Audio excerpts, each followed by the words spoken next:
Je voudrais vous souhaiter une chaleureuse bienvenue à tous. Overall selection, the Montreal Canadiens select from the U.S. National Development Program, Cole Caulfield.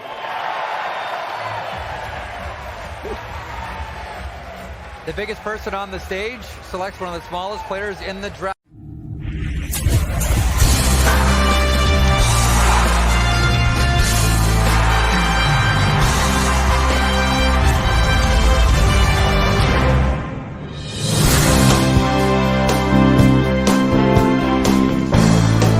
La partie peut commencer.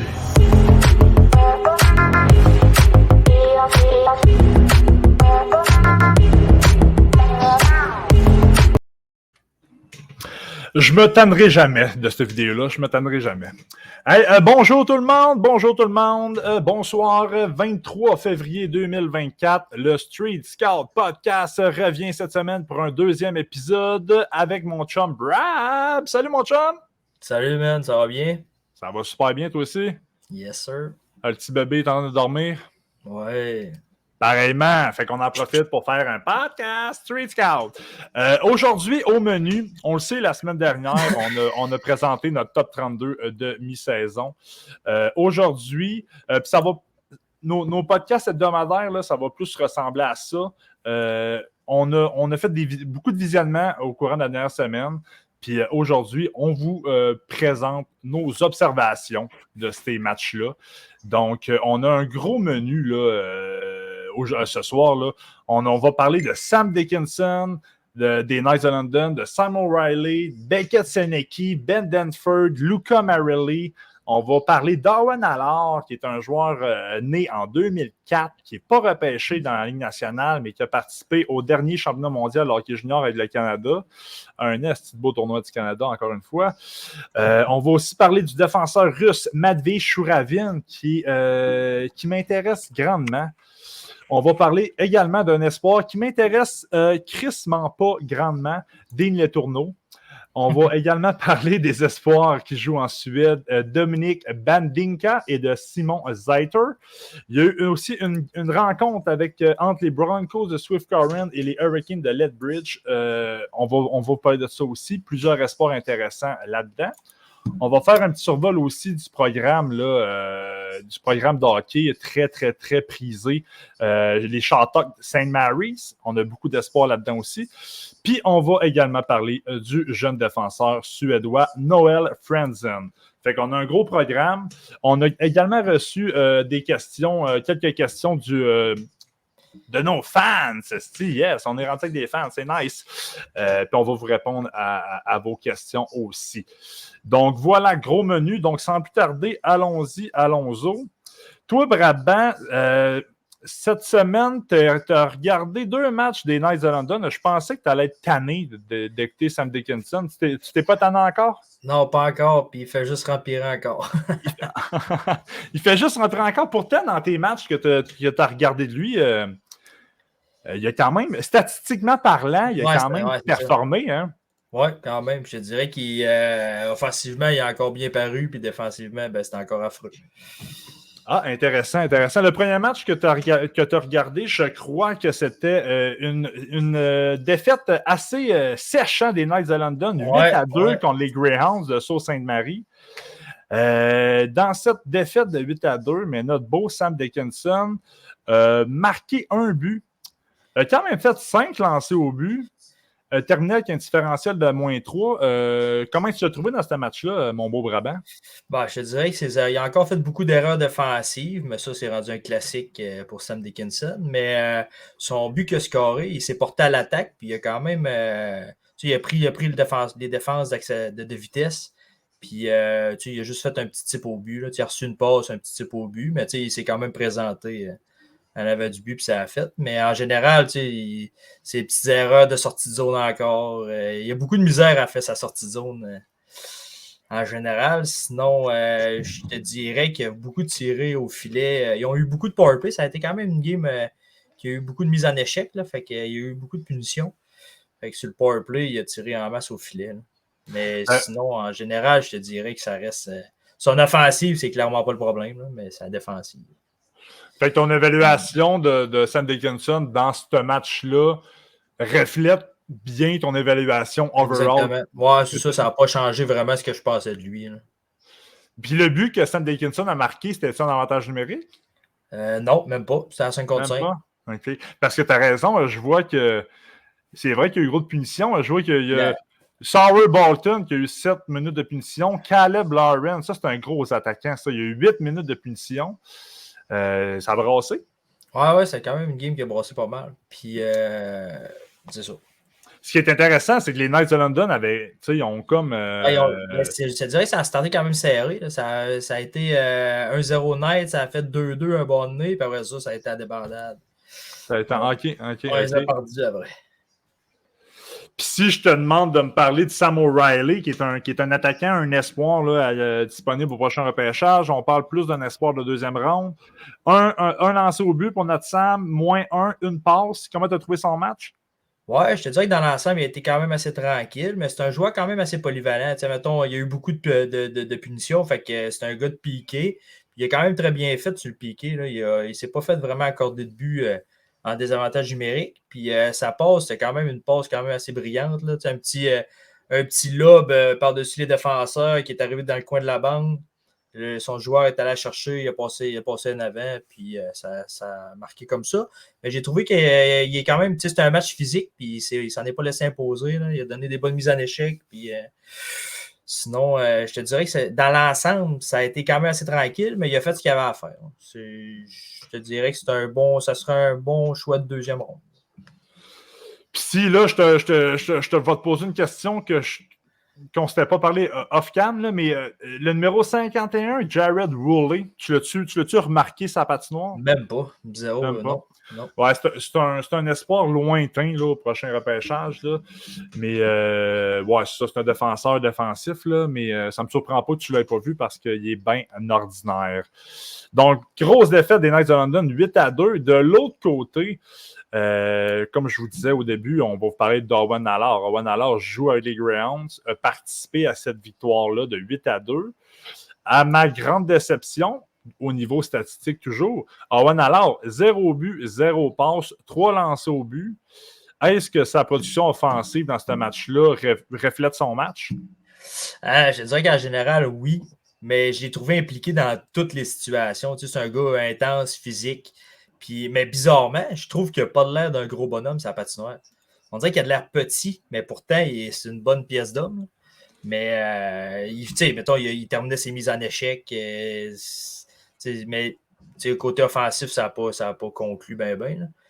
Mais, sinon, son accélération, il intercepte beaucoup de passes. Mais il est quand même assez impliqué. J'aurais aimé ça le voir dans un match plus offensif, mais en général, je n'ai pas détesté son match.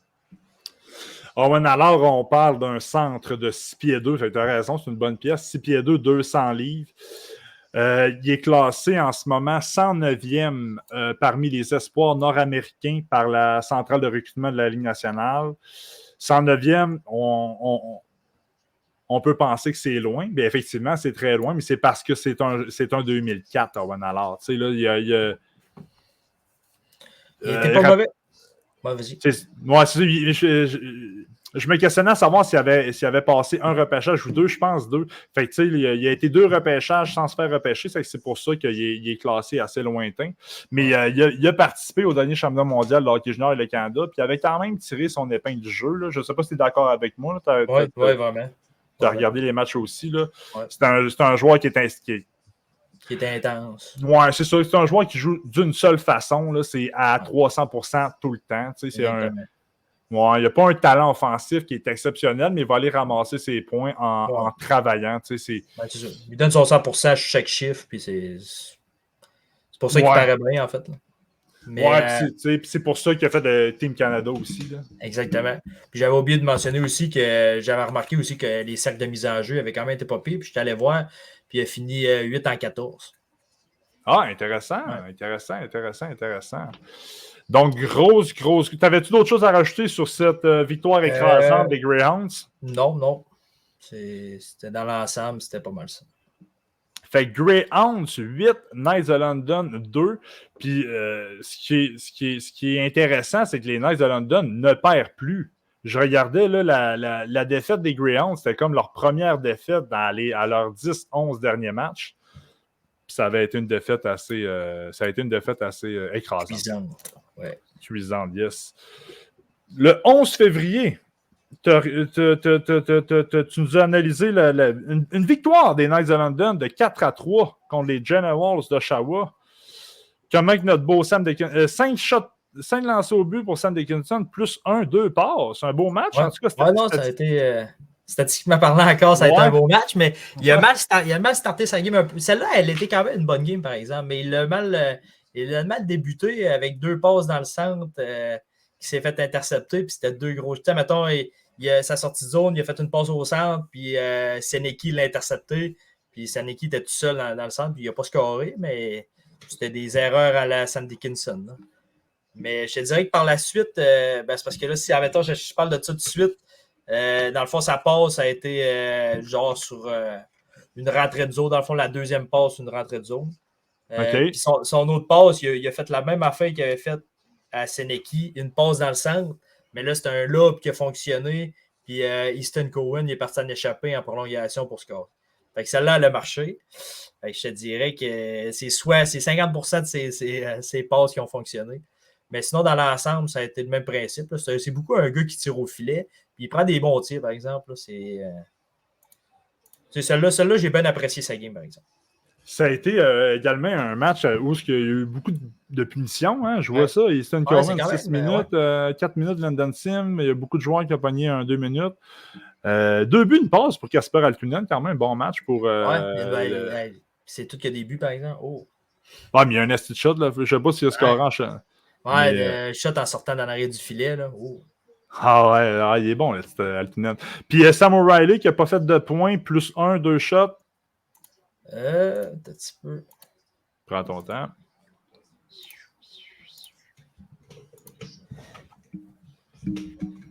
Ouais, celle-là, elle a été moins bonne. Ouais, celle-là, elle a été... il a été plus tranquille, en fait. L'autre game était un peu plus physique. Puis celle-là, il a été un peu plus tranquille. Il a été un peu plus invisible. Ouais, puis il y a eu de la misère. Tiens, maintenant, c'est ça, son cercle de mise en jeu, il a fini 8-19. Ça a été un peu plus dur pour lui, cette game-là. Il a laissé son joueur abonné seul. Mettons, lui, il joue au centre. Là, il a laissé son joueur seul devant le filet, puis il s'est fait scorer sur sa séquence-là. Mais sinon, en général, c'est encore son intensité est encore là.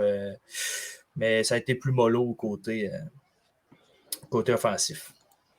Et pour les gens là, qui ne connaissent pas Sam O'Reilly, on parle d'un attaquant de 6 pieds 1, 176 livres.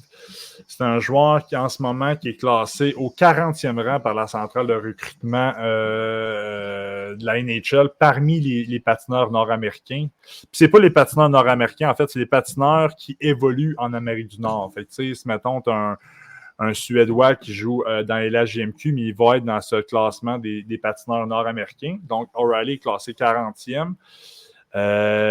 OK. Oh, puis en ce moment, 47 points en 56 matchs. Il a ralenti Sam O'Reilly dans les dernières semaines. Il n'y a aucun but à ses 1, 2, 3, 4, 5, 6, 7, 8, 9, 10 matchs. Il n'y a aucun but à ses 10 derniers matchs. C'est un joueur qui, il y a quelques semaines, amassait 1 point par match. Donc, en tout cas, il est dans une période un peu plus difficile en ce moment. Il y a 3 passes à ses 10 derniers matchs. Donc, ça ne me surprend pas que... Ouais, j'ai peut-être pas pogné les meilleurs games. Là. Non, mais tu sais, peut-être qu'il fait preuve de... C'était 2 games peut-être plus physiques aussi. Hein. Ouais. Mais c'est pour ça que c'est important. Les espoirs, surtout les top espoirs comme ça, là, nous, on ne les regarde pas une ou 2 fois seulement dans l'année. Là, on va multiplier les visionnements sur eux pour se faire une idée assez juste là, en fin d'année. Mais en tout cas, dans le match contre les Generals que tu as regardé, Sam O'Reilly, tu l'as trouvé invisible. Il n'a pas sorti pantoute. Non. OK. Du côté des Generals, hein, qui se sont inclinés en prolongation, on a 3 beaux espoirs. Puis ces 3 espoirs, je pense, en tout cas, je ne parlerai pas pour toi, là, mais ces 3 espoirs qui sont quand même intéressants à certains niveaux. Là. Mais commençons par... mettons, les 2 défenseurs sont différents un de l'autre. Puis l'attaquant, pour de vrai, je l'aime de mieux en mieux. Là. Ouais, puis l'attaquant, on vous en a parlé là, la semaine dernière, là, puis on l'aimait toutes les deux. Je me rappelle plus exactement. On l'avait mis au même rang. On parle de Beckett-Seneki. Ouais, 25-26e, je pense. 21, dans ces eaux-là. Beckett-Seneki qui a marqué 2 buts dans la défaite des Generals contre les Knights, 6 lancés au but, un différentiel de -1. En tout cas, encore une fois, statistiquement parlant, c'est le joueur qui a le plus sorti là, du côté des Generals dans cette rencontre-là. Comment tu l'as trouvé, toi? Bon, j'ai trouvé première étoile du match. Ça veut quand même pas mal tout Première dire. étoile du match? Ah ouais, good. Ouais. Je te dirais qu'il s'est fait invisible entre les deux défenseurs pour son premier but. Il est parti en échappé, bon tir dans la partie supérieure. Ça a bien starté la game, mais je pense qu'en plus, ils ont starté la game 3-0 Oshawa, puis London sont revenus en prolongation.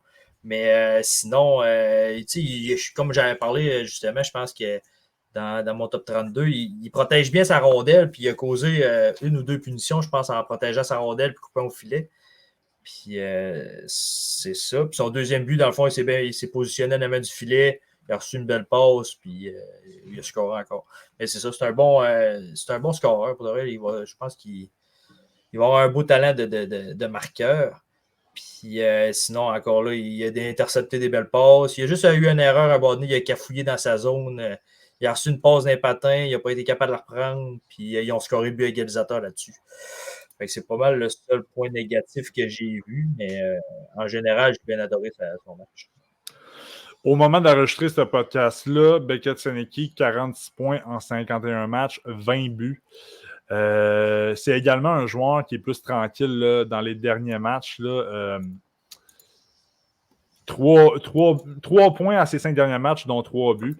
Mais bon, en tout cas, c'est vraiment contre les Knights de London, qui est une solide formation dans la Ligue de l'Ontario. Là, en tout cas, pour moi, c'est la formation favorite dans cette ligue-là pour aller à la prochaine Coupe Memorial. Donc, c'est intéressant de voir qu'un gars comme Seneki performe contre les grosses équipes, contre les Knights de London. Donc, on va... Oui, vas-y. Et en plus, je t'avais parlé justement que j'avais... Dans le top 32, je trouvais que quand il y avait des matchs physiques, on le voyait moins. Puis au contraire, dans ce match-là, ça a été physique. Puis c'est lui qui a le plus paru.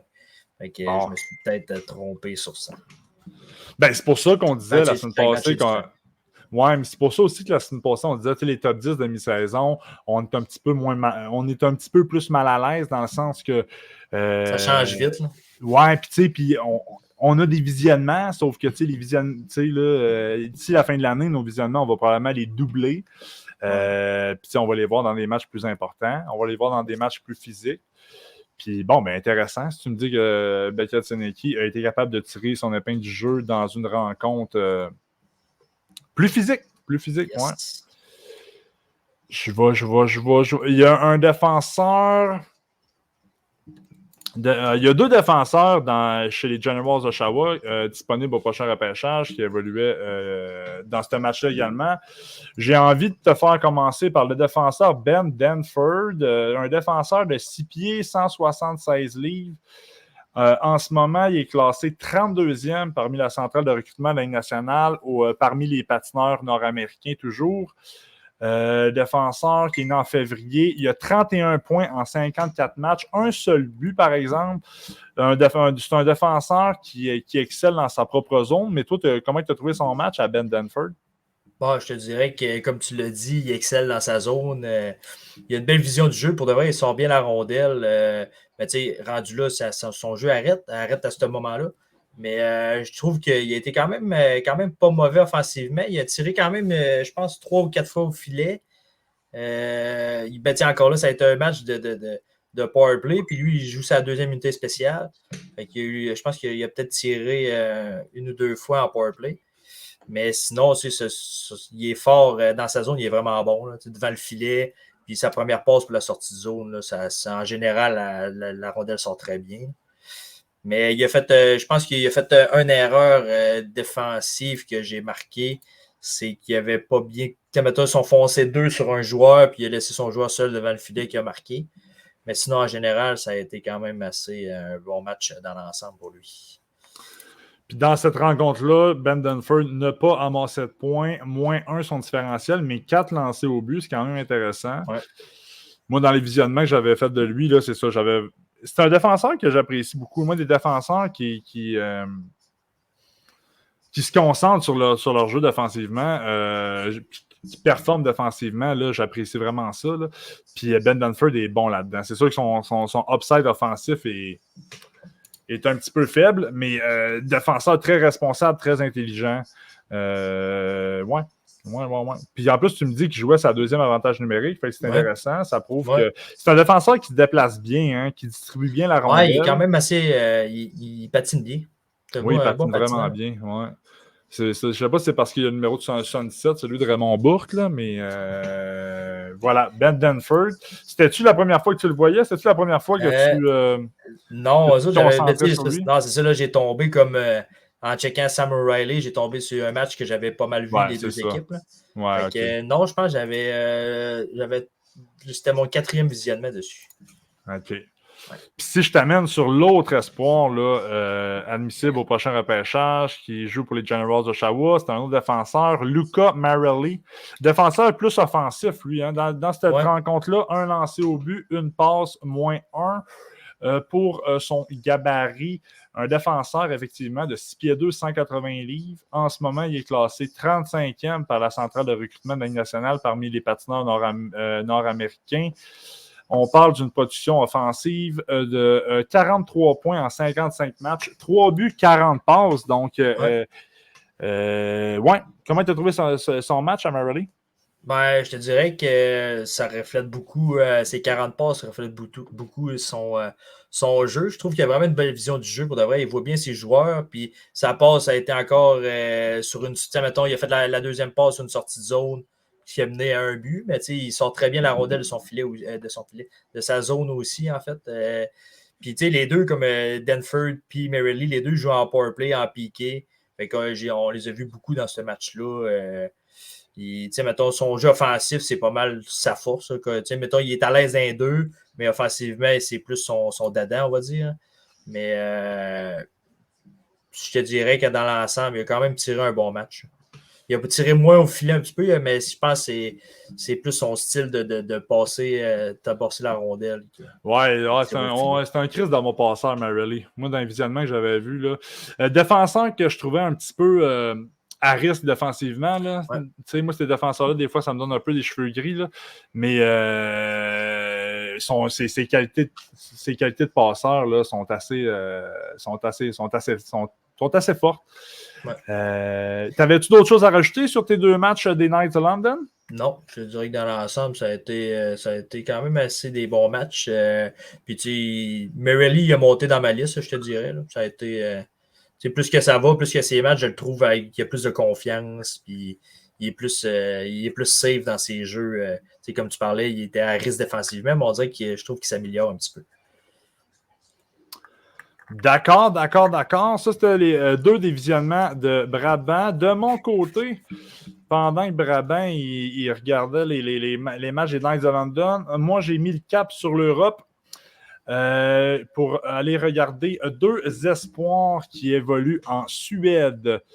J'ai envie de commencer de vous parler du défenseur Dominik Badinka.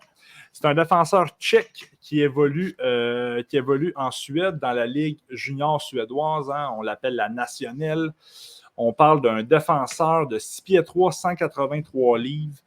En national, écoute, il a joué 15 matchs en national, il a joué 29 matchs en SHL dans la Ligue élite suédoise. Je vais juste aller sur... C'est ça. Puis moi, dans le match que j'ai écouté, c'était le 17 février 2024. Je vais juste aller ouvrir le box score pour pas que... C'était un match en SHL, en fait. Ouais, c'est ça. Je n'étais même plus sûr si c'était en national ou en SHL. C'était un match en SHL que j'avais regardé. Puis, j'avais été surpris de voir que Badinka avait joué quand même 13 minutes. C'était une utilisation, par ce défenseur-là, quand on entendait parler, mais...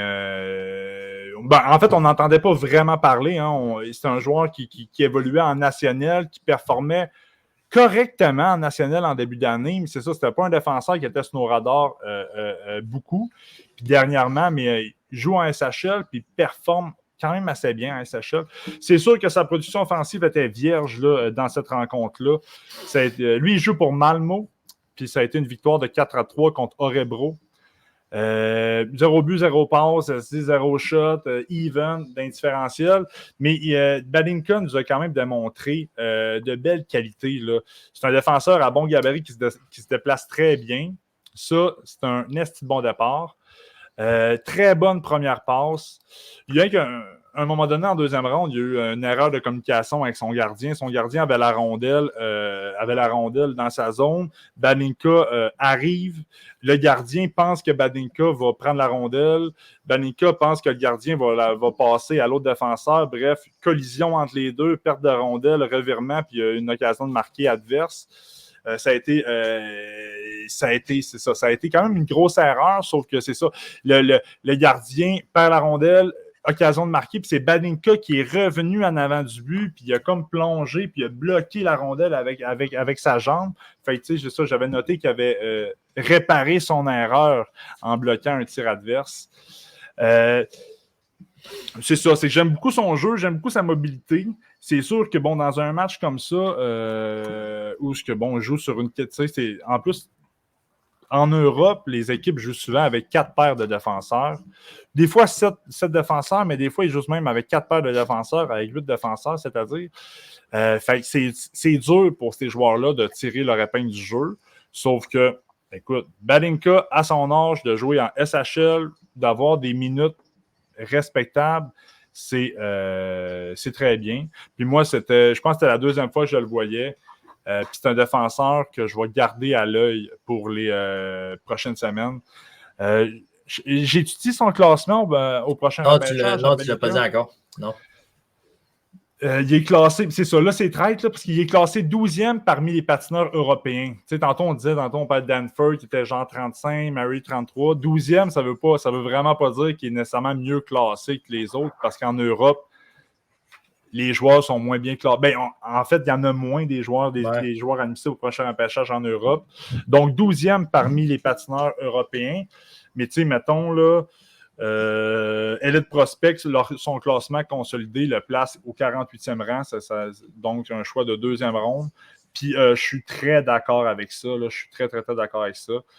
C'est un défenseur aussi, tu sais, même s'il est vraiment jeune, puis qui ne joue pas beaucoup de minutes, malgré que 13 minutes, moi, je trouve ça correct, là, mais tu sais, c'est ça, c'est quand même pas beaucoup de minutes.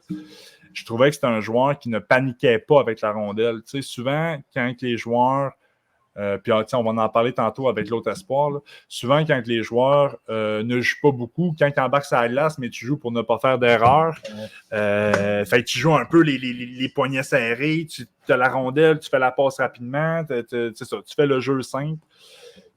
Mais Badinka, je le trouvais à l'aise sur la patinoire, à l'aise avec la rondelle, malgré le fait qu'il y a 18 ans et qu'il joue avec des adultes. Puis la SHL en Suède, là, c'est une grosse ligue. Là. Pour de vrai, là, c'est vraiment une grosse ligue. Donc voilà, Badinka qui m'a surpris quand même. Puis à suivre dans les prochaines semaines pour Dominic Badinka. T'avais-tu quelque chose? Moi, toi, t'avais-tu quelque chose à ajouter? Tu l'as pas vu encore? Non. À regarder Dominic Badinka, défenseur tchèque. Autre espoir européen que j'ai regardé, c'est l'attaquant suédois Simon Zetter. C'est ça, lui, ça a été plus difficile parce que la rencontre que j'ai regardée, c'est une rencontre qui également là, en SHL. Je veux juste ouvrir mon petit Excel à son nom pour ne pas vous dire de la merde. Un gros bonhomme. C'est un gros bonhomme, mais comme tu l'as dit tantôt avec Owen Haller, c'est un gros bonhomme, mais qui ne joue pas hyper gros, pour de vrai. Là, okay. Parce que j'ai regardé son match avant de regarder son pedigree, là, sa shape, etc. Puis quand je regardais son match, je le trouvais petit. Fait que quand je suis arrivé sur son compte Elite Prospect par après, j'ai été surpris quand même.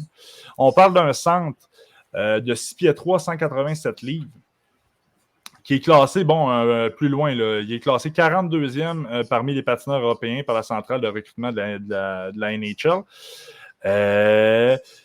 Le match que j'ai regardé datait du 17 février 2024. Ben oui, 2024. En national ou en SHL? C'était en SHL. OK. Ça fait une défaite là, de son équipe. C'est Rogue, là. Une défaite de 3-1 contre Fariestad. Fariestad, ça te rappelle des souvenirs, hein? Ouais. À Eastside dans le temps. C'était quoi? C'était Fariestad, puis c'était qui, hein? Voyons, Sodertal, qui... whatever, là, je suis parti dans mes pensées. Oui, je pense mais que c'était ça. C'était quel joueur? Whatever, il y avait... C'était cette équipe-là qui avait Kopitar dans le temps. Oui. C'était Puis, ça, hein? Oui. Je me rappelle pas c'est qui l'autre qu'on parle. En tout cas, rempli de bons souvenirs. Ouais. C'est ça, défaite de 3-1. Puis, Zaiter, il a joué 7 minutes dans le match. Puis, contrairement à Badinka, que je vous disais tantôt, c'est ça. Quand Simon était sur la patinoire, mais il jouait pour ne pas faire d'erreur en tabarouette, il n'a pas joué un mauvais match, dans le sens qu'il n'a pas fait d'erreur. Il n'a pas sorti du lot non plus. Sauf que c'est vraiment dur à évaluer. Ouais. Puis, en tout cas, il y en a... C'est ça, il jouait sur le 4e trio, là, puis ses partners, il y en a un qui a joué 6 minutes, c'est ça. Temps de glace très limité. J'ai noté qu'il ne jouait pas gros, malgré son gros gabarit, mais qu'il possédait quand même un bon coup de patin. C'est les observations que j'ai faites parce que c'est ça. L'échantillonnage était très mince. Mais on va continuer. Il y a quand même une bonne saison dans le J20, par exemple. Capitaine de son équipe dans le J20. Ouais.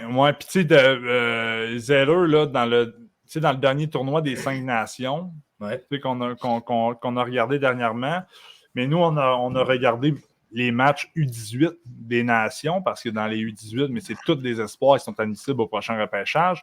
Mais Zeller, il était absent parce qu'il jouait avec l'équipe U20. Fait que, tu sais, fait que moi, ça me parle un peu, ça, parce que il a joué dans les U20, puis il a joué quand même beaucoup de minutes dans les U20. Il a joué les matchs contre la Finlande, la Suisse, la République tchèque et l'Allemagne. Puis il avait amassé 3 points en 4 matchs là, lors de ces rencontres amicales-là. Donc, on continue à jeter un coup d'œil sur lui. Dans le fond, c'était un peu plus pour vous dire que je l'ai vu jouer, mais c'est ça, les informations que j'ai sur ce joueur-là par rapport à ce match-là sont très minces. Mais on va continuer de le regarder et de vous en parler. Donc, ça, c'était mes 2 espoirs qui évoluaient en Suède que j'ai regardé dans la dernière semaine. Toi, Brabant, j'ai envie de t'amener. Là, je ne me rappelle pas, là, c'est la date du match que tu m'avais parlé. Là, mais j'ai envie que tu me parles du défenseur Matvei Shuravin. Mais avant que tu m'en parles, du match que tu as vu de Matvei Shuravin, avant que tu m'en parles, je vais faire une petite description de ce joueur-là. On parle de défenseur russe. Moi, c'est un défenseur que j'aime beaucoup. Défenseur de 6 pieds 2, 172 livres.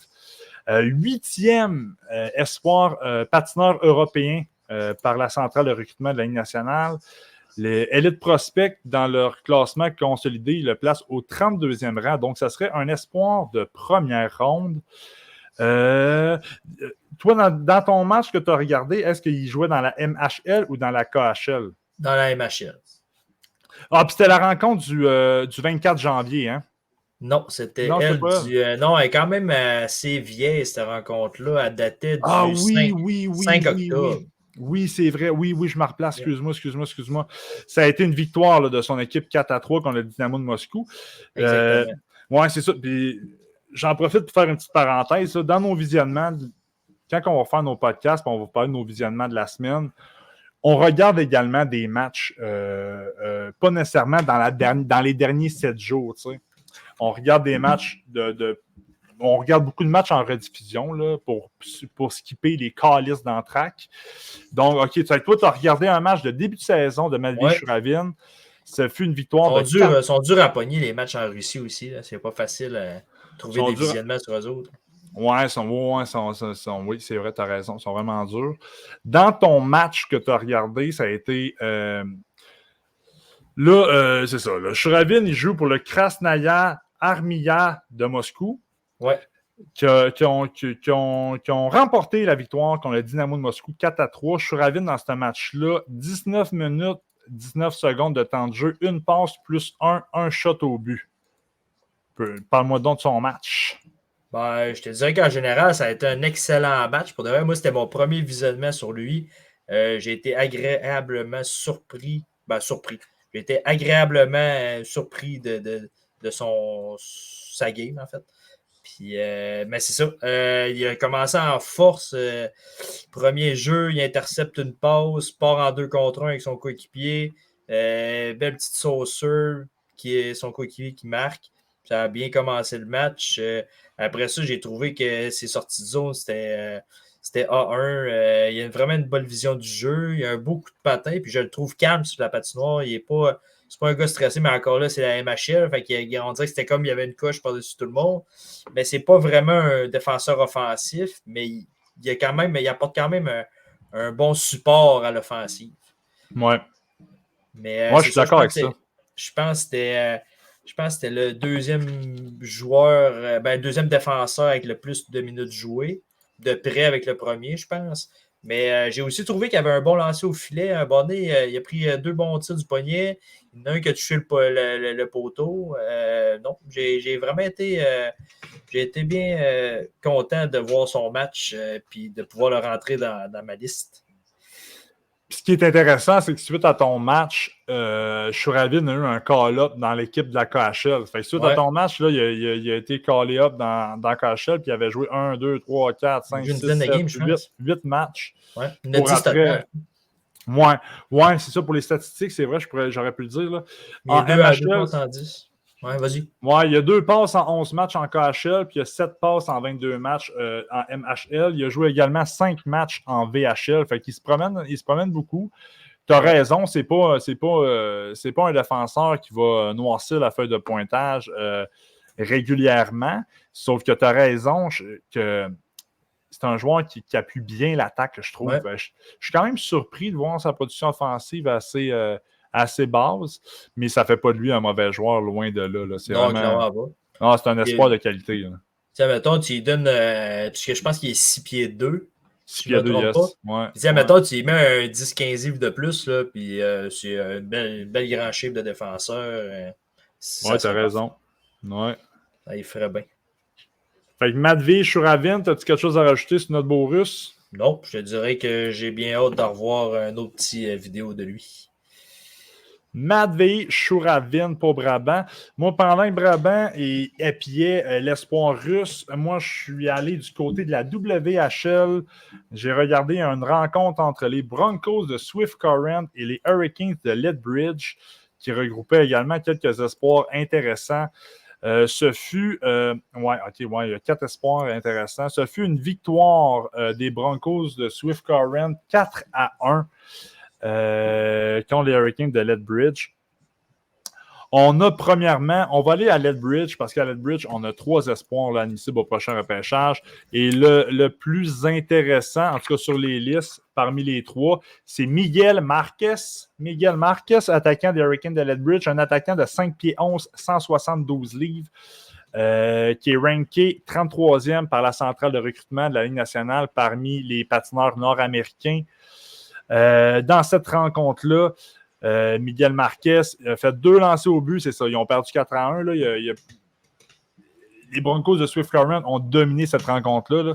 Connor Geeky jouait à l'autre bord, puis a dominé le match. Là. C'était vraiment, vraiment, vraiment puissant. Donc, 2 lancers au but pour Miguel Marquez. Mais j'ai aimé son match quand même. Je l'ai trouvé très intense en repli défensif. C'est un joueur qui est utilisé sur la pointe en avantage numérique, en tout cas dans cette rencontre-là, à cause de sa vision du jeu qui est très, très forte, là, distribue bien la rondelle. Puis c'est pas un joueur qui va, en tout cas dans cette rencontre-là, toujours, c'est pas un joueur qui va se contenter de faire la passe facile. C'est un joueur qui, grâce à sa vision du jeu, mais va souvent faire la passe c'est ça, pas nécessairement la passe facile, pas nécessairement le jeu qui est prévisible, va faire une passe plus fancy à un joueur qui est ouais, puis souvent, ces jeux-là résultaient positivement. C'est un joueur qui est très impliqué, c'est un joueur qui est impliqué offensivement aussi, malgré le fait qu'il n'a pas noncé la feuille de pointage. Donc, moi, je l'ai dit que c'est un espoir qui était classé en deuxième ronde. Ouais, on parle d'un espoir en ce moment de milieu de deuxième ronde. À cause de son gabarit, par exemple, là, parce qu'il est petit, joue petit également, mais beaucoup de compétences, beaucoup d'aptitudes avec la rondelle, avec son bâton, puis une belle intensité également en repli défensif. Fait qu'on a un beau talent offensif additionné à une belle intensité. Ça, c'est un beau mélange. J'aimerais ça que son gabarit affecte un petit peu moins sa game parce que même dans le junior, c'est ça, on voit que il est petit, il est frêle puis il n'est pas fort. Là. C'est sûr, on a 5 ans, 170 livres. C'est sûr que ça pourrait être 6 pieds, 175 livres, puis ça serait correct. Ben, ça serait correct. Ça paraîtra déjà moins pire un peu. Là. Ouais, mais tu sais, sa glace, c'est la même chose. Il joue petit, il faut qu'il améliore ce côté-là de sa game, mais un très bon match pour Miguel Marquez. Puis si tu as des choses à rajouter, là, tu ne te gênes pas. Ouais, moi, j'avais vu en début de saison, puis j'avais bien aimé aussi. Là. C'est un bon patineur. Je le trouvais quand même assez rapide, puis il prenait les défenseurs de vitesse quand même assez souvent. Là. Non, à surveiller. Ouais, à surveiller. J'étudie ses statistiques cette année, non? Hein? Je pense pas. Je vais vous le dire. En 55 matchs cette saison, Miguel Marquez, 24 buts, 38 passes, 62 points. On a quand même 51 minutes de punition. Fait que c'est ça. Une belle production offensive pour Miguel Marquez. Il est sur un pace de 77 points en son année recrue. C'est très intéressant. On a un autre espoir qui est un petit peu plus méconnu, mais que j'aime beaucoup du côté des Hurricanes de Lethbridge, et j'ai nommé Trey Wilkie. Trey Wilkie, c'est un attaquant de 6 pieds, 190 livres. Mais c'est ça, là, on ne passera pas. Ben, moi, je l'aime beaucoup, là, mais c'est parce qu'il est classé 190e parmi la centrale de recrutement de la Ligue nationale. Puis il est pas. C'est la seule équipe de scouts qui classe Wilkie. Puis, mais moi, je l'ai classé dans mon top 100, je pense. Mais moi, je l'aime, Colin Devin. C'est ça, 6 pieds, 190 livres. On parle d'une production offensive en ce moment de seulement 25 points en 54 matchs. Mais moi, je l'aime parce que c'est un joueur qui excelle défensivement. C'est vraiment un joueur qui met beaucoup d'efforts dans les petits détails.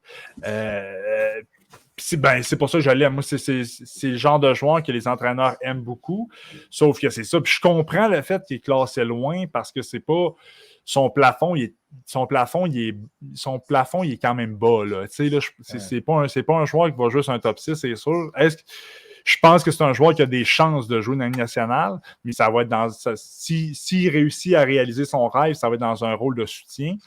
Mais je l'ai trouvé très intelligent. Souvent, quand on parle mettons, d'espoir offensif, on dit qu'il est bon avec, comme mettons Eiserman, il est bon avec la rondelle.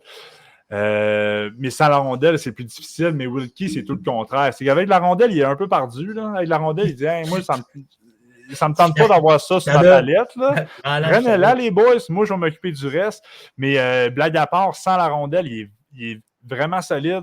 Par son intelligence l'amène à anticiper des jeux puis à causer des revirements, souvent en interceptant une passe. Il y a un bâton qui est très actif. Moi, c'est ça, c'est vraiment l'intelligence de ce joueur-là, puis son implication dans les petits détails dans un match de hockey, moi, je l'aime beaucoup. Sauf que, bon, c'est sûr que pas certain qu'il va faire beaucoup de points au prochain niveau. Bref, je voulais vous en parler parce que je l'aime beaucoup. Là. Mais Trey Wilkie, peut-être dans un choix lointain en 6-7e ronde, là, dans vos ligues d'hockey simulées, là, ça pourrait être une bonne prise. Là, toi, tu l'as sûrement pas vu jouer? Là? Non, pas tout. Ouais, je comprends. Je comprends. L'autre espoir des Hurricanes de Lethbridge, c'est un gardien. Moi, les gardiens, je connais rien là-dedans. Ça fait que, tu sais, je les... sont difficilement analysables parce que moi, je check, il y a des belles pads. Non, le gardien des Hurricanes de Lethbridge, c'est Harrison Milligan. Puis pourquoi je veux vous en parler, c'est que c'est ça, les gardiens, j'ai pas grand-chose à vous dire dessus, mais quand que je regarde un match où il y a un espoir devant le filet, mais je me prends quand même des notes sur lui, puis je me suis fait un petit classement des gardiens, puis Harrison Milligan, pour moi, en ce moment, c'est il est premier gardien dans ma liste de gardiens. T'en as vu combien? Ben, j'en ai vu quand même pas mal, pour vrai. Non, mais tu sais, mais oui, mais tu sais, mettons, il y a plusieurs. On dit encore, tu sais, mettons. Il y a plusieurs gardiens qui jouent dans la Ligue junior canadienne qui sont admissibles au prochain repêchage. Je ne vais pas regarder les matchs pour voir le gardien. Mais comme tu disais tantôt, tu regardes. Par la bande. Par la bande. Le gardien, il est disponible. Mais probablement que c'est parce que je ne connais rien au gardien, parce qu'il est classé 26e parmi les gardiens nord-américains. Mais c'est parce que c'est un 2004 aussi. OK, ouais. C'est un overage. Mais cette année, à Lethbridge, on parle d'une moyenne de 2,60, un pourcentage d'arrêt de 918, 23 victoires, 18 défaites, 3 matchs nuls. C'est des statistiques qui sont très, très, très intéressantes. C'est ça, j'ai noté qu'il était très rapide, puis qui était pour moi le meilleur gardien disponible observé en vue du prochain repêchage en ce moment. Donc, Harrison Milligan, vous y jetterez un petit coup d'œil. Un joueur qui m'a grandement surpris, c'est l'espoir des Broncos de Swift Current, Clark Classwell. Clark Classwell, c'est je vais vous faire un petit son petit pedigree. J'avais bien aimé lui aussi, par exemple. Moi, en début de saison, je l'avais trouvé moyen, sauf que dans cette rencontre-là, là, contre les Hurricanes de Lethbridge, il a tiré son épingle du jeu. Je pense que vraiment steppé up. Là. Je pense que c'est un joueur qui a une belle progression cette année. On parle d'un attaquant de 5 et 11, 176 livres. Petit attaquant qui joue petit, qui est classé 68e parmi les espoirs nord-américains, parmi la centrale de recrutement de la Ligue nationale. On parle d'un espoir en ce moment de 3e ronde. Mais je pense que ce qui a donné un air d'aller là, vraiment solide à Classwell, c'est l'acquisition de Connor Geekie. Forme un excellent duo avec Connor Geekie. En tout cas, dans ce match-là, toujours. Hein. Caswell et Geekie ont complètement dominé Lethbridge là, dans ce match-là. C'est incroyable. Clark a closé son match avec 2 lancers au but. Il a marqué un but. J'ai noté qu'il avait des bonnes mains, surtout en entrée de zone. Était capable de déjouer un défenseur puis de procéder à un tir vif très rapidement.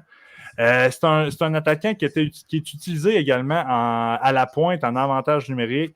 C'est un joueur qui avait un rôle qui jouait sur le premier des avantages numériques. C'est un joueur qui est très intelligent. Il a fait des super belles passes dans ce match-là. La chimie avec Connor Geekie, je sais, je me répète, mais était phénoménale dans cette rencontre-là. Vision du jeu très forte. Un bon flair offensif. Pour de vrai, si je prends juste cette rencontre-là contre Lethbridge, là, je vous dirais que je comprendrais pas pourquoi c'est un espoir de 3e ronde. Moi, avec ce match-là, c'était un espoir de début de 2e ronde, mais c'est seulement un match. Il faut faire attention. Il c'est seulement aussi, un match. Il est petit. C'est un petit joueur qui joue petit aussi. Mais cette rencontre-là que j'ai vue contre Lethbridge me démontrer que c'est un joueur qu'on va surveiller. Ça va être un des joueurs qu'on va vraiment surveiller de près là, dans cette fin de saison puis dans ces séries éliminatoires-là. Surtout les Broncos de Swift Current devraient faire un bon bout de chemin en série. Donc, cet espoir-là à surveiller. Clark Caswell des Broncos de Swift Current. Ça a été un match. Puis toi, tu me disais que tu l'avais vu jouer aussi. Ouais, comment tu l'avais trouvé? Moi, j'avais trouvé pas mauvais. Mais moi, c'était en début de saison aussi, ouais. C'est ça. Moi, j'avais pas mal des mettons, je trouvais qu'il distribuait bien la rondelle. Vraiment. Il y avait des bonnes chances de marquer. Il y avait quand même un bon tir. On parle d'une production offensive de 57 points en 55 matchs jusqu'ici, donc plus d'1 point par match, 18 buts, 39 passes pour Clark Caswell. Donc, c'était ça pour ma rencontre entre les Broncos de Swift Current et les Hurricanes de Lethbridge. J'ai envie que tu me parles. Mais j'ai pas envie que tu me parles. Parce que moi, je veux pas en parler de cet espoir-là parce que c'est pas un espoir que j'ai très haut en estime. Mais bon, comme tout bon scout, nous devons le scouter quand même. Et j'ai... ça me tente pas. Un gros high dessus, puis je n'ai aucune idée pourquoi. Moi non plus, mon gars. Digne Letourneau. Je voyais des articles... puis avant que je te passe la rondelle, Brab, là, j'ai lu des articles sur lui. Puis il y a plusieurs sites là, de pseudo-experts de hockey qui voient Digne Letourneau sortir en première ronde chez le Canadien de Montréal avec le choix des Jets de Winnipeg. Si c'est ça qui arrive, moi je change d'équipe. Digne Letourneau, c'est un joueur de centre. Puis pourquoi il est classé haut de même? C'est parce qu'il mesure 6 pieds 7. Il pèse 210 livres. C'est un géant. La centrale de recrutement de la Ligue nationale de hockey le classe au 20e rang parmi les patineurs nord-américains. Puis c'est ça, les autres, on voit... Parmi les autres experts, on voit un espoir de deuxième ronde de Digne Letourneau. C'est un joueur qui joue à St. Andrews, au collège de St. Andrews, là, dans un... ça doit être c'est un prep school. C'est un prep school, le calibre est extrêmement faible. Il y a 110 points en 49 matchs, 53 buts, 57 passes. Si vous êtes excité par ça, ben excitez-vous, vous le repêcherez, je vais vous le laisser. Ouais. Mais il a été callé up par les Stampede de Sioux Falls dans la USHL pour 2 matchs. Puis je pense que c'était... T'as vu les 2 matchs, Brabant? Ouais. Bon, mais parle-nous-en. Les 2 matchs des Stampede de Sioux Falls où ce que Digne Letourneau a évolué. Je te dirais que pour commencer avec la première, ils ont joué contre les Cedar Rapids. Puis ils ont gagné 5-2, mais je te dirais que dans les 2 rencontres, ça a été quand même assez semblable. Là, et moi, je le trouve vraiment pas impliqué. Mettons, pour sa grosseur, il donne des bonnes mises en échec, c'est sûr, certain. Son coup de patin, il est correct. Il a un bon tir du poignet, mais c'est parce qu'il est tellement en retard sur le jeu. Je ne sais pas si c'est parce qu'il est habitué de jouer dans son prep school puis que la USHL, c'était un peu trop rapide pour lui. Mais je l'ai trouvé dépassé un peu par le jeu. Mais tu sais, c'est ça. Il y a eu un bon tir au filet. Mais je te dirais que dans l'ensemble, pour de vrai, j'ai pas vu grande qualité. Tu sais, je l'ai trouvé calme avec la rondelle. Puis, tu sais, il y avait quand même des bonnes minutes, par exemple. Ils l'ont quand même fait jouer quand même beaucoup. Mais c'est ça, je l'ai pas trouvé vraiment impliqué dans les 2 rencontres, en fait. Ouais, puis c'est des rencontres qui ont lieu là, à la fin décembre. En fait, le 30 et le 31 décembre. Ouais. Victoire de 5-2, défaite de 6-2. Il n'a pas fait de points. Il a fait un lancer au but lors du premier match. Moi, je les ai écoutés aussi, ces matchs-là. Là, pas cette semaine, là, mais je les avais écoutés auparavant. Puis, tu sais, la USHL... Déjà que la USHL, c'est pas le plus gros calibre pour les universités américaines, mettons. Les collèges américains. Déjà là, en partant, si tu n'es pas capable de tirer ton épingle du jeu, on dirait que j'ai de la misère à penser que tu vas te repêcher en fin première ronde. C'est ça, c'est parce qu'il est vu comme un choix de deuxième ronde. Tu sais, les choix de deuxième ronde et de première ronde, ces espoirs-là qui jouent dans USHL, c'est souvent des joueurs qui vont performer, en tout cas offensivement, qui vont noircir la feuille de pointage, qui vont amasser les points. Ou qui vont avoir un jeu défensif A1, mais lui, c'est parce qu'il n'est pas impliqué dans aucun des jeux. Ouais, bon point. À part son physique, son gabarit, tant qu'à ça, je vais prendre un Cole Baudouin en fin de première puis début deuxième. Ah, mais c'est 100%, là, il tabarnak. Hey, tu viens d'insulter Baudouin, man, de mettre Baudouin. Non, mais tu comprends. Ben oui, je comprends, je te niaise. C'est un... mais étonnamment, il y a la cote, les tourneaux. C'est peut-être nouveau qui est dans le champ. Je pense il s'en va à Boston College en 2025-2026. C'est une université qui est... prestigieuse. Ben oui. Mais moi, il me fait penser à Michael McCarron. Je le vois, il me faisait trop... Je trouvais qu'il patinait de la même façon. façon. Les tourneaux est peut-être plus rapide, par exemple. Ouais. Mais, pour vrai, on rit de Les Tourneaux, mais moi, je ris de Les Tourneaux, puis pas à cause de Les Tourneaux, à cause du monde qui le voit en première ronde, qui le voit en début de deuxième ronde, c'est... Est-ce que tu prends un risque avec lui en fin de deuxième ronde? Peut-être, mais ça sera pas moi qui va prendre ce risque-là. T'avais-tu d'autres choses à rajouter sur je te dirais que géant? j'aimerais ça qu'on arrête d'en parler. En fait. Ben, parfait, on passe à l'autre. Pour ma part, pendant que tu scoutais les tourneaux, je suis retourné en Suède pour regarder un défenseur qui m'a grandement surpris. Malgré le fait qu'il est classé loin aussi. Je pense que j'étais sur un petit buzz, man, de checker les espoirs lointains. Là. Je pense que je voulais bien cibler le vol du repêchage. Je ne suis pas prêt à dire que ce joueur-là, ça va être un vol. Ça me prend plus de visionnement, mais je vous parle ici du défenseur Noel Frentzen, qui appartient à Färjestad en Suède, qui a joué la majorité de ses matchs en national. Il a joué 38 matchs en national, 2 matchs en SHL. Moi, la rencontre que j'ai vue sur Noel Frentzen, c'était en national. Puis c'était spécial, man. C'était spécial. Le calibre de jeu était très bas. Puis Noel Frentzen était clairement le meilleur joueur à sa patinoire. Moi, il m'a vraiment fait triper. Je ne sais pas si je l'ai dit, défenseur 6 pieds, 183 livres. En national, cette saison, a joué 38 matchs. Ça, je l'avais dit. 39 points. C'est un défenseur. 38 matchs, 18 buts, 21 passes, 39 points. Puis il a joué 2 matchs en SHL, puis il a déjà amassé un but. Chose qui est quand même intéressante. On parle... puis dans cette rencontre-là, c'était une courte victoire. Une courte victoire de son équipe Färjestad, 2-1 contre Leksand. C'est un défenseur avec une mobilité exceptionnelle. Puis pour de vrai, est exceptionnelle. Est-ce qu'elle est exceptionnelle parce qu'inconsciemment, je le comparais aux autres joueurs à sa patinoire? Je pense pas parce que je le vois. Je pense pas. Parce qu'il patine avec une aisance de fou.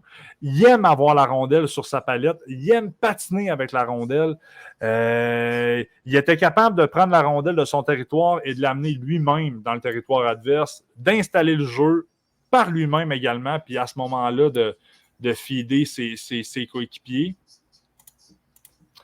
J'ai également noté qu'il jouait dans un niveau nettement inférieur à ce qu'il devrait. Là. Moi, ce joueur-là, je veux le voir jouer en SHL. Tu sais, mettons Simon Zetter qui joue en SHL. Noel Frentzen, c'est pas la même position, là, mais en termes d'aptitude, coup de patin, lancer, main, Noel Frentzen n'a rien à envier à un joueur comme Simon Zeller. C'est ça, la victoire a été en prolongation, puis c'est Noel Frentzen qui a pris les choses en main, puis qui est allé donner la victoire à son équipe. C'est un défenseur que je ne connaissais pas beaucoup, mais c'est un défenseur que je vais connaître beaucoup à la fin de l'année parce que je vais additionner les visionnements sur lui dans la fin de saison parce que pour moi, c'est un espoir de très grande qualité. C'est un espoir qui gravite vraiment bizarrement d'une liste à d'autres. Il y a des gens qui le voient en début de deuxième ronde, il y a des gens qui le voient en troisième ronde. Moi, je serais porté à dire, mais en ce moment, sur ma liste, il est en début de deuxième ronde. Puis là, je veux pas me. Je sais pas comment le dire, Carlis, ça, je veux pas dire. Me mouiller, merci. Chris, tu as lu dans ma tête. En plus, mouiller, man, c'est un mot facile à trouver. Hein, il est tard. Je ne veux pas trop mouiller, mais moi, je ne serais pas surpris que ce joueur-là sorte en fin de première ronde au repêchage dans la Ligue nationale. Il y a des aptitudes individuelles assez remarquables, je dirais. Assez remarquables. Défenseur très intéressant. Puis, avec toutes ces aptitudes offensives-là, un défenseur qui est responsable quand même défensivement, mais petit bémol, il jouait en national. Il jouait dans un niveau qui n'est pas le sien pour moi. Fait que, tout avait l'air facile, man, ça a glace. Tout avait l'air facile. Mais c'est un défenseur qui est très élégant aussi. Il est beau à avoir joué à la télévision. Donc, un espoir que j'aime beaucoup, que je vais continuer de regarder de très près. T'es vendu sur les défenseurs suédois cette année? Alphonse Frey. Non, c'est vrai, hein? Ben Frentzen, Léo, Saline Wallinius, je pense. Ou Wallinius. Ouais, c'est vrai, Chris, bon point. Mais souvent, les joueurs, moi, je trouve les joueurs suédois, finlandais, là, moi, je ne veux pas mouiller encore, mais c'est souvent des joueurs qui. Mais la Suède et la Finlande développent des joueurs complets. Ouais. C'est rare que tu vas avoir un Suédois, un Finlandais qui va être unidimensionnel, genre qui va être juste un défenseur offensif. Il y en a, par exemple, je ne sais pas qu'il n'y en a pas, là, mais... en majorité, ils sont complets. Souvent, là, les Suédois là, qui arrivent dans la Ligue nationale, c'est des joueurs qui sont complets. Voilà. Donc, Noël Frentzen, tu as raison. Un autre défenseur suédois que j'aime beaucoup. Finalement, j'ai visionné une rencontre des Shattuck St. Mary's. Puis la rencontre que j'ai regardée, c'est une rencontre qui datait quand même de décembre. Puis les Shattuck avaient été invités à un tournoi, tournoi Prep School. Puis ce tournoi-là, ils l'ont traversé. Là. Ils jouaient contre une formation. Là, la formation s'appelait les Flames. Puis les Shattuck qui ont remporté ce match-là 7-0. Ils ont closé le match avec 64 tirs, puis leurs adversaires ont closé le match avec 10 tirs. Fait que c'était un peu bizarre d'analyser ce genre de rencontre-là, mais c'est des rencontres qui permettent de voir les aptitudes individuelles des joueurs. On a quatre espoirs intéressants là, de St. Mary's en vue du prochain repêchage. On a William Zealers, qui est un attaquant américain qu'on avait également vu là, avec Olinka Gretzky de début de saison. On a le gros défenseur Colin Ralph, un gros défenseur en tout cas ça, je vais vous le dire quand je vais vous en parler individuellement. On a également un attaquant russe qui jouait à St. Mary's aussi, Daniel Schlein. Puis on a un autre attaquant américain, Hayden Park. C'était les 4 espoirs-là qu'on surveillait de près du côté de St. Mary's. Commençons par le meilleur du lot. Et j'ai nommé William Zealers. William Zealers, c'était clairement le meilleur joueur à sa patinoire. C'était pour de vrai. Là, moi, j'étais un défenseur dans la vie. Là, puis l'équipe contre qui St. Mary's jouait, là, j'aurais été capable de jouer sur le 3e trio. C'est qu'il n'était pas bon. C'était malade. C'était malade. C'était malade. C'était fou, raide. William Zealers, attaquant, 5'11", 170 livres. Il est classé 48e parmi la centrale de recrutement de la Ligue nationale pour les patineurs nord-américains. On peut parler d'un espoir en ce moment de 3e ronde. Cette saison à St. Mary's, 94 points en 47 matchs, 48 buts. C'est un attaquant qui... Ouais, mais tu sais, le calibre, là, je veux pas... Le calibre à St. Mary's est un peu plus haut là, que, mettons, à Saint-Louis avec les tourneaux, là, mais tu sais, c'est pas un gros calibre quand même. Mais le programme St. Mary's il est vraiment prisé. Puis il y a des bons joueurs de hockey qui sont sortis de là. Sidney Crosby a joué là. Zach Parise est allé jouer là. C'est vraiment un gros programme de hockey. L'année prochaine, Zealers va joindre les rangs de l'Université du Dakota du Nord dans la NCAA, qui est une bonne université également. Fait que dans cette rencontre-là, mais Zealers, il a marqué 2 buts. Meilleur joueur à sa patinoire. Vitesse d'exécution très solide. Très rapide. Là, en fait, c'est ça, c'est dur à dire. Je ne sais pas s'il est rapide ou si c'était les autres qui n'étaient pas capables de patiner. Puis c'est ça, je note qu'il est difficile d'analyser les joueurs dans des rencontres aussi inégales. Sauf que, tu sais, tu regardais tous les joueurs de St. Mary's, puis Zealers était clairement le meilleur joueur de cette équipe-là. débordait les défenseurs adverses, coupait au filet, malgré son petit gabarit, mais va se mettre le nez dans le trafic, était vraiment impliqué. Là. Quand Zillers était sur la patinoire, tu le voyais tout le temps. Il est tout le temps proche de la rondelle. C'est ça, malgré son petit gabarit, il va jouer sur le long des rampes. Démontrer vraiment des belles aptitudes dans cette rencontre-là. Mais c'est ça, je veux en voir plus. C'est un joueur que j'avais également aimé. Puis je ne sais pas si toi comment Olinka. Ouais. Olinka, ouais. Il avait marqué 5 buts, il avait amassé 2 passes en 5 matchs. J'avais noté que ça avait été un des meilleurs joueurs américains. Ouais, j'avais été d'accord. Donc, puis même Parks aussi était bon. Et Aiden Park. On va parler après. Oui, mais on va y aller sur Aiden Park immédiatement. Aiden Park, qui, comme Brabin vient de le dire, c'est un autre attaquant américain qui a joué au Lincoln Gretzky en début de saison, donc on l'avait vu là. Un attaquant de 6 pieds, 185 livres, qui est classé 79e par la centrale de recrutement de la Ligue nationale. Donc là, on parle d'un espoir plus lointain. Moi, en début de saison, justement, au Lincoln Gretzky, c'est un espoir que j'avais beaucoup aimé, là, vraiment, vraiment, vraiment beaucoup aimé.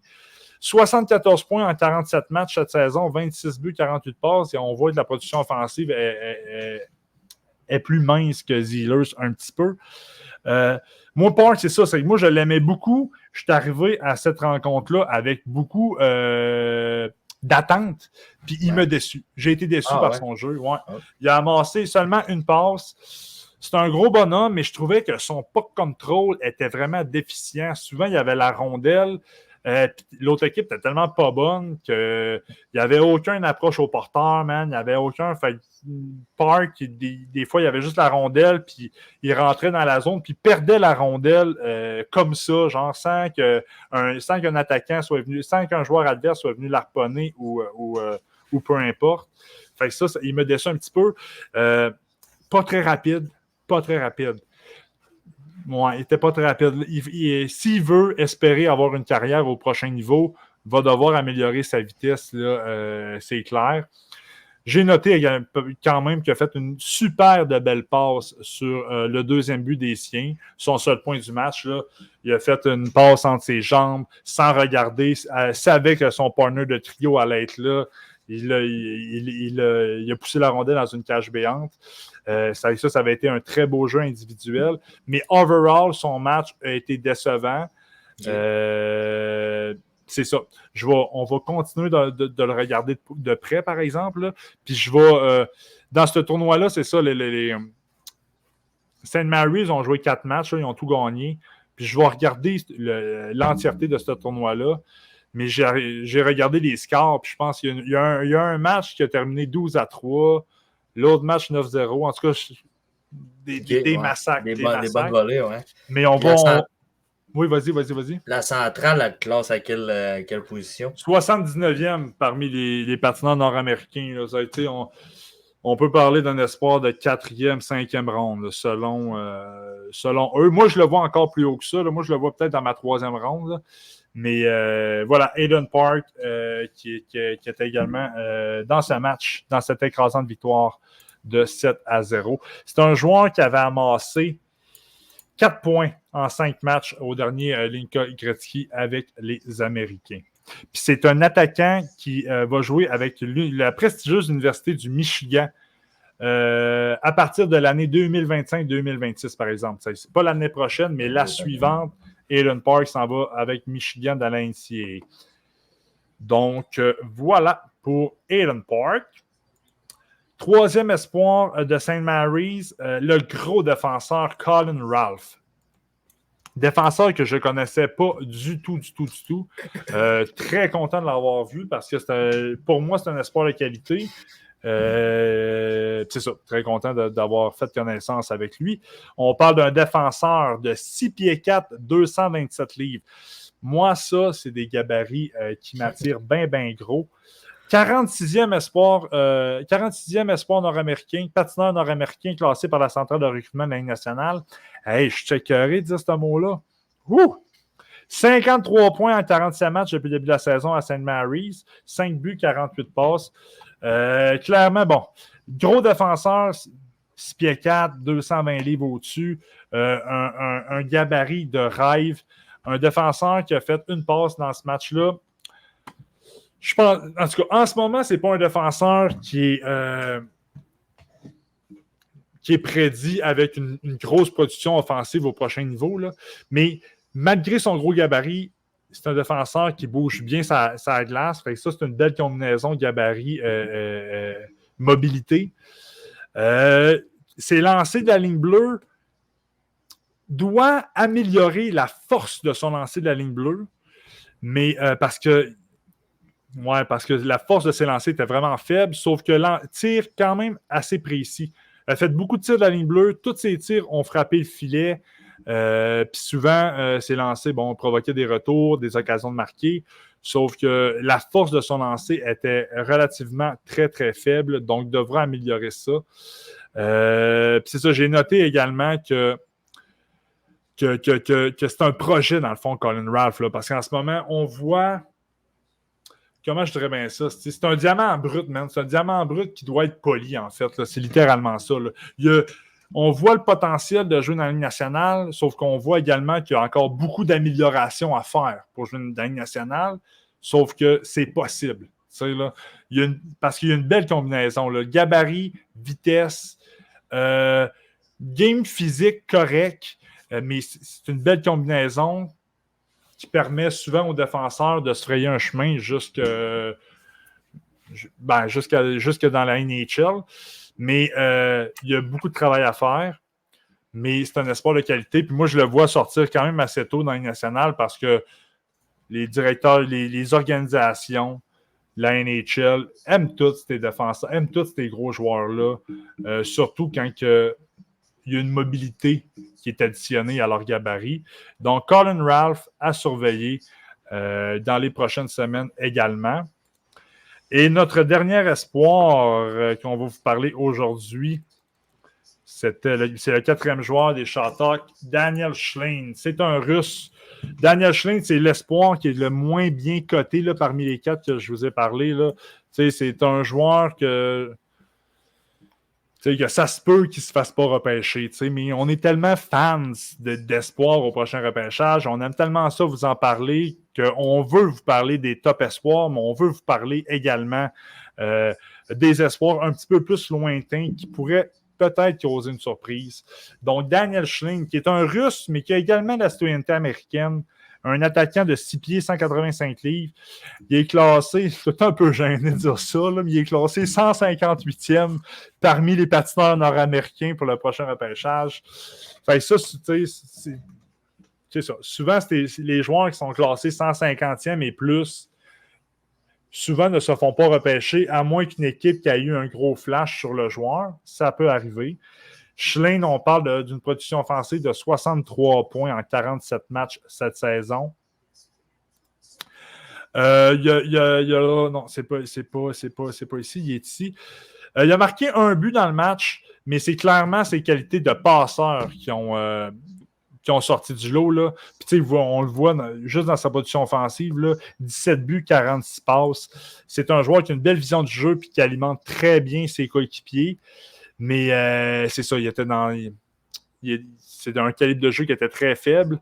Puis il n'a pas nécessairement sorti du lot tant que ça dans ce massacre-là. C'est un bon passeur, mais je n'ai pas noté nécessairement d'autres qualités prédominantes pour ce joueur-là. Même qu'il a été victime d'un revirement là, de paresse en zone neutre en 3e période à un moment donné. Le match était rendu 5-6-0. C'était un peu, c'est ça, la rencontre est rendue un peu soft. Donc, Daniel Schlein, à un moment donné, il avait la rondelle en zone neutre, a joué de mollesse, causé un revirement que j'allais dire qu'il a provoqué une occasion de marquer, mais qui a provoqué un lancer au but. Un des 10 lancés au but des Flames. Bravo! Mais c'est ça, je l'ai trouvé vraiment mou par moment. Là. Je trouvais qu'il y avait un peu de russe dans le nez. Puis quand je dis ça, moi, c'est pas nécessairement positif. Donc, Daniel Schlein, c'est la première fois que je vais vous en parler, puis c'est fort probablement la dernière fois également. Sauf que je voulais juste vous verbaliser. Mais dans les autres matchs, parce qu'on va regarder des matchs de St. Mary's encore beaucoup, là. On va continuer à l'analyser, mais Si le repêchage de la Ligue nationale pourrait peut-être avoir 15 rounds, là, peut-être qu'il sortirait en 13-14. Là, tu sais. Donc voilà, je suis un peu gêné de terminer avec Daniel Schling, Chris, là, mais donc voilà, on a reçu au cours de la dernière semaine là, une question du public. On apprécie ça, puis gênez-vous pas. Gênez-vous pas de nous poser des questions, ou pas nécessairement de nous poser des questions aussi, parce que là, on parle d'un peu... on parle un peu d'espoir un peu partout, mais si jamais tu te dis hey, moi j'aimerais ça entendre parler de cet espoir-là, puis que Street Scout n'ont pas parlé encore, puis j'aimerais ça au prochain podcast, mais connaître un peu leur opinion sur ce joueur-là, mais gênez-vous pas de nous le dire, écrivez-les-nous dans les commentaires, écrivez-nous un message en privé. Mais on est intéressé à ça, là. On est intéressé de vous verbaliser nos observations sur les joueurs que vous aimez également. La question nous provient de François-Xavier Brassard, qui était bien curieux là, au sujet de Cole Eiserman. Cole Eiserman, là, il est vraiment polarisant là, cette saison. En début d'année, on parlait d'un espoir qui allait lutter avec Macklin Celebrini pour le choix numéro 1 au prochain repêchage. Depuis ce temps-là, c'est la débandade. L'attaquant n'a pas été invité au camp des États-Unis, au dernier championnat mondial de hockey junior. Descend sur les listes. La semaine passée, toi, tu l'avais descendu au 3e rang. Moi, je l'avais descendu au 6e rang. Malgré son énorme talent de marqueur. Bref, je reviens à la question de François-Xavier. Il nous demande on compare Cole Eiserman. Tu compares Cole Eiserman vis-à-vis les tops du programme américain de l'année passée. Attends, j'ai mal posé la question. Je vais aller lire la question sur Facebook. Mais il nous demande un peu de comparer Eiserman aux espoirs du programme américain de l'année passée, les top espoirs, là, les Will Smith, les Ryan Leonard, les Oliver Moore, les Gab Perreault. Fait qu'il nous demande un peu de comparer, pas en termes de style nécessairement, mais de comparer Eiserman à ces quatre joueurs-là. Puis bon, je vais y aller avec ma réponse, puis si tu veux rajouter, tu le feras. Mais Eiserman, sa force, c'est que c'est ça, c'est que c'est un joueur qui est tellement unique en son genre. Il n'est pas... il est dur de comparer. Eiserman, il est dur de comparer à quelqu'un, même dans la Ligue nationale, parce que je suis trop gêné de le comparer à Ovechkin parce qu'Ovi, c'est Ovi. Je suis trop gêné de le comparer à Austin Matthews parce qu'Austin Matthews, il est comme... Il a 50 buts. Ouais, c'est 50 buts en 22 matchs. Mais Eiserman, c'est ce style de joueur-là quand même. Ça va être un marqueur de but. Bien entouré. Ouais. Je pense que c'est pour ça qu'il descend. C'est pour ça qu'il descend dans les listes. C'est parce que c'est un style de joueur un peu comme Matthews, comme Ovi, qui vont marquer beaucoup de buts. Mais on se questionne à savoir s'il va être capable de marquer beaucoup de buts dans la Ligue nationale à cause de ses faiblesses. Ouais. Tu comprends ce que je veux dire? Ouais, mais je suis d'accord avec ce que tu dis, par exemple. Mais tu sais, c'est bien entouré. Tu sais, mettons, là, c'est comme dur de comparer parce que je le mettrais où? Tu sais, mettons, là, ça peut... Oliver Moore, c'était le travaillant, bon dans les deux zones, patineur. Fait que, lui, c'était comme la 4e roue du carrosse. Là, il était comme à part des 3 autres. Fait que, mettons, tu introduis un Cole Eiserman avec, mettons, parce que Gab Perreault, mettons, c'était le scoreur. Fait que tu introduis à la place de Gab Perreault un Cole Eiserman. Ah ouais, ok, tu y vas de même. Okay, ouais, je ne sais pas comment mais tu sais, je sais pas. Ben en fait, moi, bien personnellement, moi, Will Smith, je suis pas un fan. Sauf que, si tu mets Will Smith et Eiserman à côté, je prends Eiserman. Gab Perreault, je suis vraiment pas un fan non plus, puis je suis vraiment pas un fan encore. Tu mets Perreault, Eiserman, je prends Eiserman. Moi, j'adore énormément Ryan Leonard. Je vais prendre Ryan Leonard. Voilà. Ouais, ça fait parce que c'est ton style de joueur, t'as rejoint plus. Oui, mais c'est mon style de... T'as crissement raison. Sauf que, tu sais, je pense quand même comment je dirais bien ça? Qui va apporter plus à une équipe, mettons? Ou, Ouais, je pense quand même. C'est sûr que là.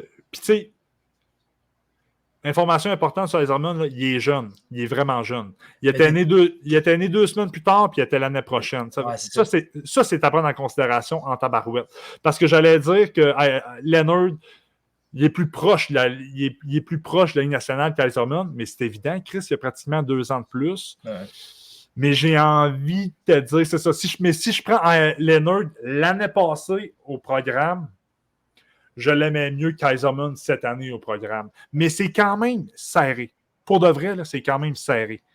C'est quand même serré. Eiserman, là, il marque des buts. Puis c'est pas mal ça l'objectif dans la vie du hockey, de marquer des buts pour remporter des matchs de hockey. Là. Ils vont peut-être finir par gagner 8 millions par année puis pour scorer des goals. Non, mais juste pour scorer des goals. Ouais, c'est ça, tu sais. Puis moi, dans mes temps libres, là, ben c'est sûr qu'avec Street Scout, là, je suis moins, là, mais tu sais, là, dans le passé, ben, j'aime bien le Canadien. Là, puis, là, je voyais le classement. Aujourd'hui, le Canadien là, repêcherait 7e. Moi, si Eiserman descend au 7e rang, là, je saute dessus. Là. Ouais. Même si on le bâche, on saute dessus, c'est sûr. Ben oui. C'est un peu à la Mishka, mettons. Là. Mishka aurait été là. Mais tu sais, on le bâche pas. Mais moi, je trouve pas. Ben, peut-être qu'on l'a bâché, là, mais tu sais, il y a énormément de lacunes dans. Ouais, on l'a peut-être bâché un peu. Mais il y a énormément de lacunes dans son jeu, mais sa qualité, c'est une grosse qualité. Là. Je veux dire, elle est vraiment forte. Là. Il y a plus d'un but par match. En début de saison, il allait battre le record de Cole Caulfield du programme pour les buts. Là, il a un peu plus ralenti au cours des dernières semaines, mais il y a encore plus qu'un but par match. Ça, que tu l'aimes ou que tu ne l'aimes pas, que ce soit ton style de joueur ou que ce soit pas, mais tu dois prendre ça en considération. C'est des. Là, marquer des buts, là, ça ne s'apprend pas. Là. Là, tu peux pas. Comme tantôt, je te parlais de Trey Wilkie, que j'aimais bien gros. Là. Mais Trey Wilkie, là, tu pourrais passer le nombre d'heures que tu veux avec lui, sa patinoire. Là, et ça n'arrivera jamais à ce résultat-là. Ben, tu sais, c'est ça. C'est un peu inné, là, l'art de remplir le filet adverse. Puis, Oui, vas-y. Non, vas-y.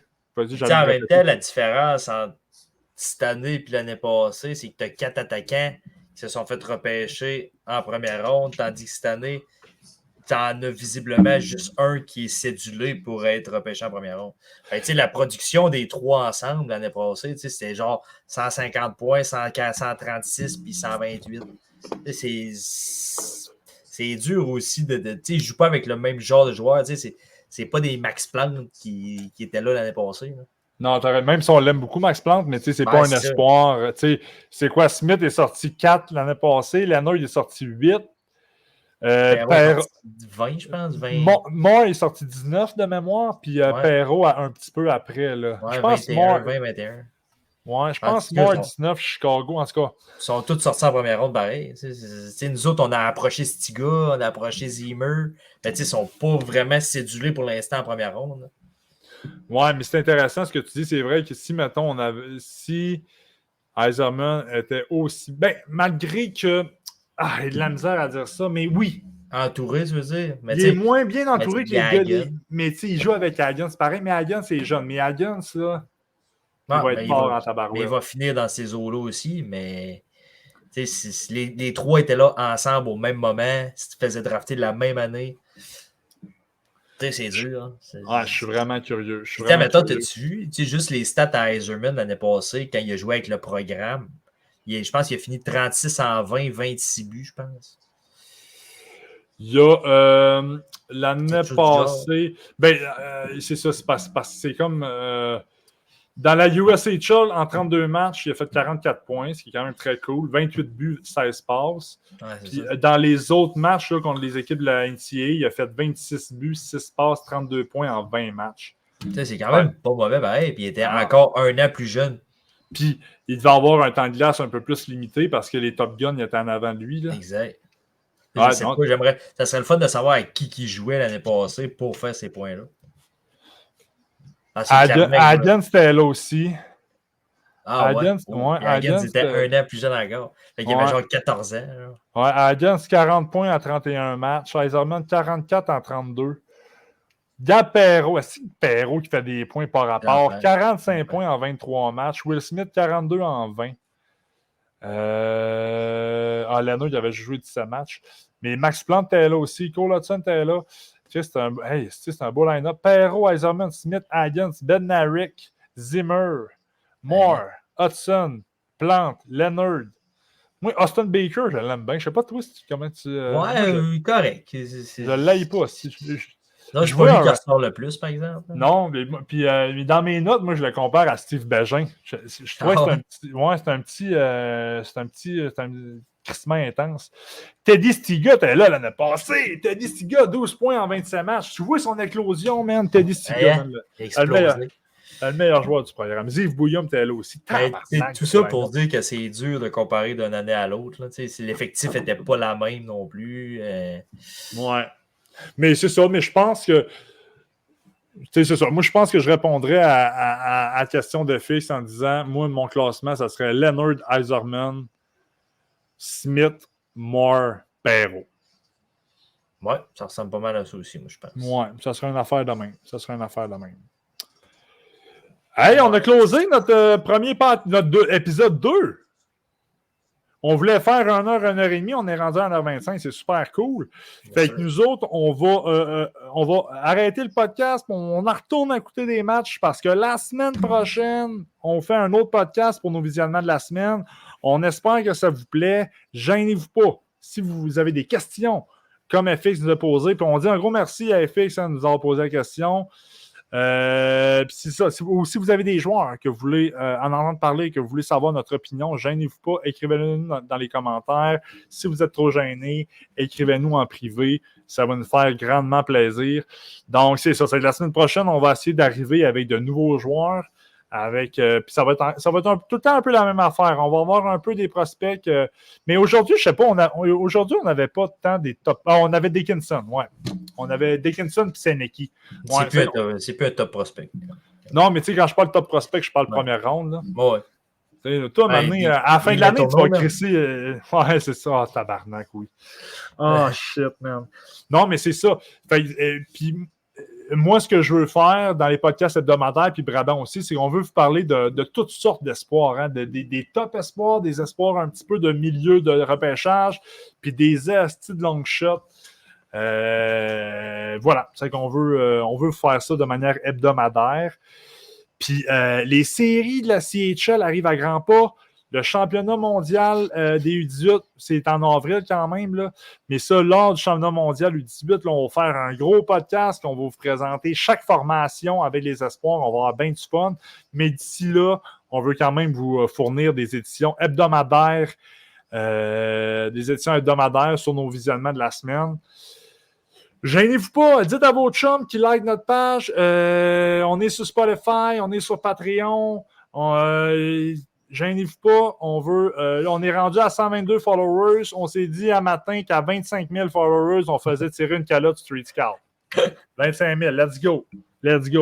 Non, mais on a pris ça, puis les abonnés, ils augmentent quand même à un rythme régulier. On est bien content du résultat, on est bien content de faire ça.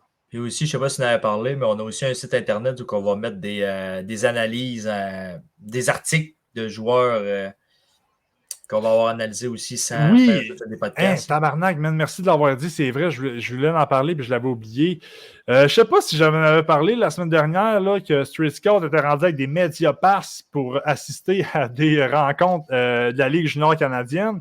On a un partenaire qui est avec nous, qu'on est bien content d'avoir accueilli chez Street Scout, qui est allé voir les 67 d'Ottawa. Je pense que je l'ai dit, j'ai l'impression de me répéter en ce moment, mais qui a eu une Mediapass Street Scout. Donc, il a regardé 2 matchs des 67 d'Ottawa de la passerelle des médias.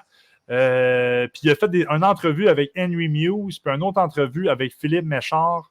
Donc, la semaine prochaine, on va l'inviter sur le podcast pour nous parler de l'entrevue. Puis on va pondre, il nous a pondu un article aussi pour notre site web qu'on va probablement mettre disponible demain. Donc, Street Scout grandit, mon gars. On est rendu avec des Mediapass CHL ici. On aurait pu. Il va falloir que j'apprenne mon anglais un peu plus. Là. Donc, c'est ça. 2e épisode Street Scout Podcast. C'est complété. On se voit la semaine prochaine. Ça va probablement être jeudi soir, mais on va vous dire la journée et l'heure sur notre page Facebook très prochainement. T'as-tu de quoi à rajouter en terminant? Non, voilà. C'est parfait comme ça. On se voit la semaine prochaine. On close ça avec notre petite vidéo encore une fois. Ben, c'est sûr, certain. Salut tout le monde. Je voudrais vous souhaiter une chaleureuse bienvenue à tous. 50th overall selection, the Montreal Canadiens select from the U.S. National Development Program, Cole Caulfield.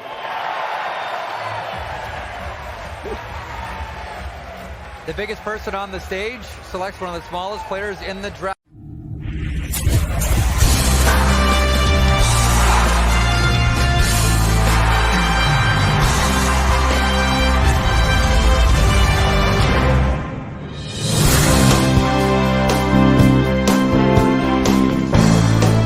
La partie peut commencer.